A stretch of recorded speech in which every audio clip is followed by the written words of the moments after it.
শীতের দিনটা শুরুই হয় গরম কিছু দিয়ে। সে গরম পানি হোক আর রং চা হোক আর দুধ চা হোক।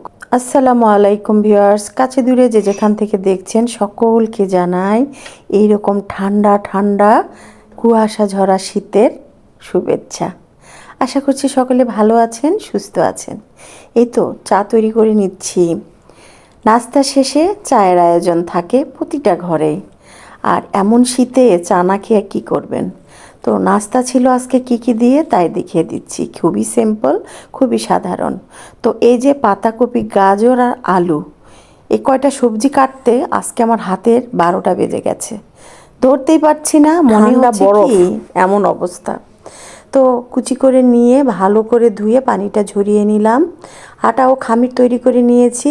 ফ্রাই প্যানে একটু পরিমাণ মতো তেল দিয়ে সেখানে 1 চিমটি পাঁচফোড়ন আর 1 চিমটি আস্ত জিরা দিয়ে ফোড়ন দিয়ে দিলাম। বড় সাইজের একটা পেঁয়াজ আর 2-3টা কাঁচামরিচ চিড়ে দিয়েছি। ভাজা বা সবজিতে কাঁচামরিচ দিলে একটা ভালো সুন্দর একটা ঘ্রাণ আসে। এর সাথে লবণ আর হলুদের মরিচের গুঁড়া হাফ চামচ করে অ্যাড করে দিলাম। পেঁয়াজটা নেড়ে চেড়ে, খুব একটা ভাজার প্রয়োজন নেই, এর সাথে আমি অ্যাড করে দিলাম সে কেটে রাখা সবজি। বলতে ভুলে গেছি, 2-3টা পেঁয়াজ পাতাও কেটে দিয়েছিলাম। সকালবেলা ঘুম থেকে উঠেই অভ্যেস হয়ে গেছে ছাদে যেতে, সে শীত হোক, বর্ষা আর গরম, যখনই হোক না কেন ঋতু। তো ছাদে যেয়ে একটু হাঁটাহাঁটি করি। সকালটা ভালোভাবে ফুসফুটিত হইলে তারপরে ছাদ থেকে নেমে এসে নাস্তার আয়োজন থাকে। তো কয়েকদিন তো সূর্যের মুখ দেখাই যাচ্ছে না, তো নেমে আসলাম। হাতে কয়েকটা ধুনা পাতা আর এই যে পেঁয়াজ পাতা নিয়ে এসেছি ছাদ থেকে। তো এই তো পাতাকপিটা ভালো করে নেড়েচেড়ে এর সাথে একটু চাট মশলা দিয়ে দিলাম হাফ চা চামচ। আর চাট মশলা যদি না থাকে ম্যাজি মশলাটাও দিয়ে দিতে পারেন, এটাও খুব মজা লাগে। আর ধনে দিয়ে দিলাম হাফ চা চামচের মতো ধনে গুঁড়া দিয়ে ভালো করে নেড়েচেড়ে ঢাকনা দিয়ে সবজিটা দিয়ে দিলাম। চুলার পাওয়ারটা চুলার উপরে। আমি কিন্তু সকালে ঘুম থেকে উঠেই এই তো আগে একটু যেদিন পরোটা তৈরি করি, সব দিনে না, পরোটা তৈরি করলে সেদিন একটু আটাটা ভালো করে ঈষদুষ্ণ পানি আর তেল আর লবণ দিয়ে একটু ময়ান দিয়ে মেখে ঢাকনা দিয়ে ঢেকে তারপরে গিয়েছিলাম হাঁটাহাঁটি করতে ছাদে। তো সেটা আবার একটু ভালো করে একটু করে নিলাম, মেখে নিলাম, সফট হয়ে গেছে ডোটা। আর এদিকে আমার পাতাকপিটাও কিন্তু সবজিটাও সফট হয়ে এসেছে। এর সাথে অ্যাড করে দিচ্ছি 2 টেবিল চামচ পরিমাণের বাটার। তো ঘরে ঘরে কিন্তু যুদ্ধ চলে, বাচ্চাদের সবজি না খাওয়া নিয়ে একটা বড় ধরনের আন্দোলন থাকে। সবজি খেতে চায় না, আমাদের প্রতিটা বাবা মা বা গার্ডিয়ানের একই কথা। শাকসবজি খেতে চায় না, মাছ মাংস, মাছও না। এখনকার ছেলেপেলেরা মাছও খেতে চায় না। আমরা কিন্তু মাছ পেলেই খুশি হয়ে যেতাম, আমি তো খুবই হতাম। তো যাই হোক, মাংসটা তাদের বেশি ফেভারেট। তো আমি সবজি রান্না করলে আমার বাচ্চারা ঘি থেকে কিন্তু বাটারটা বেশি পছন্দ করে। তো হাফ চামচ 1 চামচ দিয়ে দিই, এতে যে ফ্লেভারটা হয় খুব সুন্দর, সেটা দিয়ে যে ওর সবজি খেতে চায় বা খায়, সে রুটি পরোটা ভাত দিয়ে যেটাই হোক। জাস্ট নামানোর আগে একটু বাটার দিয়ে দিবেন। আর যে বাচ্চারা ঘি পছন্দ করে তাদের জন্য দিয়ে দিবেন হাফ চা চামচ ঘি ছড়িয়ে, তাহলেই দেখবেন ম্যাজিকের মতো তারা খাবে।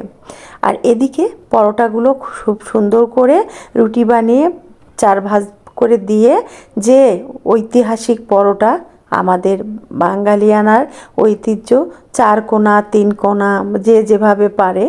তো আমি আজকে সবগুলো পরোটা একই সাইজ করে নিচ্ছি, 4 কোণা।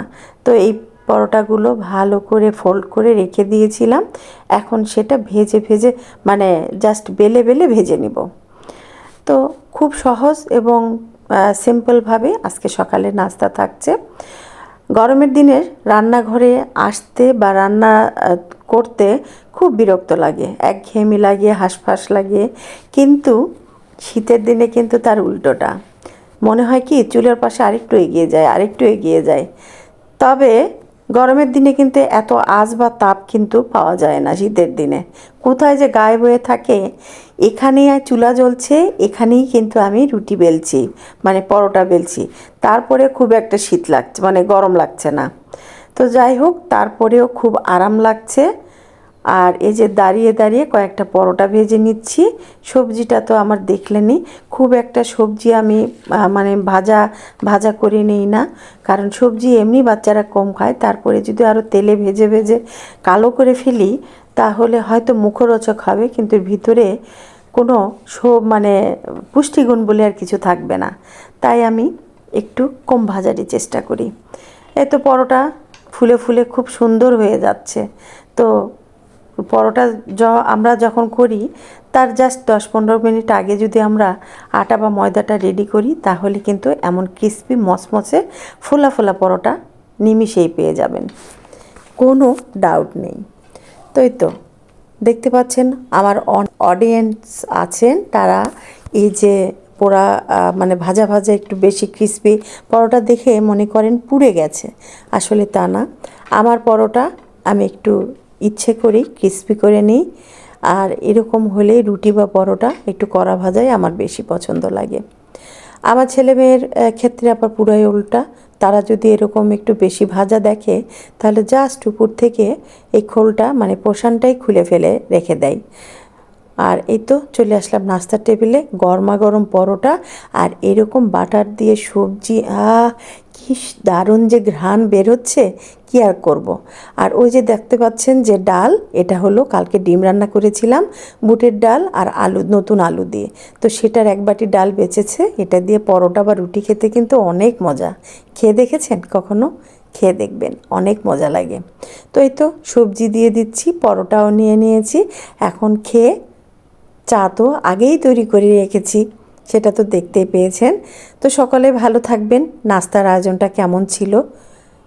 খুব সিম্পল, খুব সাধারণ, কিন্তু খুবই মজাদার।